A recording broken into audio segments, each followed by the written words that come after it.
Oh, spitting in the Ultimate Warrior's face. Yeah. Yeah, those stories when you talk about them over and over again. A lot of times you're saying things and it's just kind of what emotion you're in and what kind of mood you're in. I really didn't like the Ultimate Warrior, and it wasn't anything personally did to me. It was his Yeah. attitude in the dressing room. I was a serious veteran, and he was a guy that come in and he did do well, and he was a big attraction, but it was his body. But he wasn't an actual worker. He was just an attraction. Yeah. And he told me before the match, whatever you do, don't spit that licorice in my face, because he had face paint on. And that was like telling me, don't do something, which is kind of hard to me accept at the time. So I did.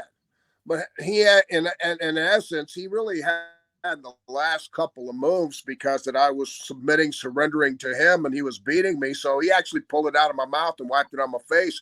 But there's no way I could hop up and smack him for it. So for what I did at the beginning to him, he got his little payback in on the end. And it wasn't like he was afraid of me, but he didn't come to me after the match, is what we always do. We come to each other and thank each other for not getting hurt.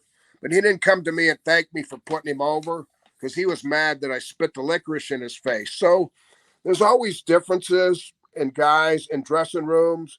And you got to remember, when you've been on a ladder and you've been on the top, when somebody's trying to knock you off, if they had an attitude about it, you kind of change your personality a little bit. So I wasn't proud of that story, but I told that story before because I didn't get along with Jim. Yeah. My friends, the ones that my peers, weren't really close to him. He had his own separate dressing room, private and everything. He didn't mingle with the talent in the back. And I'm hanging out with the Nasty Boys and Kurt Hennig and Macho Man and IRS Mike Rotundo, and none of us liked him. Yeah. It's just, but it wasn't a jealousy thing that he was doing better than us. We all accept the fact that guys are going to do better, and sometimes they're not really better than other people. It's just they might appeal, they might be more money to attraction or whatever. So you just got to accept that. It was more the attitude. I'm from Yeah. a very humble business. When you walk in that dressing room, I taught talent. And when you walk into the dressing room, your first thing is to go around and introduce yourself if you don't know people and Yeah. shake their hand. Hi, I'm Steve Keirn. I'm from Florida. How you doing? Hi, I'm Steve Keirn. And I'll shake everybody's hand. But when people don't do that, then it's almost like rude or a slap in the face.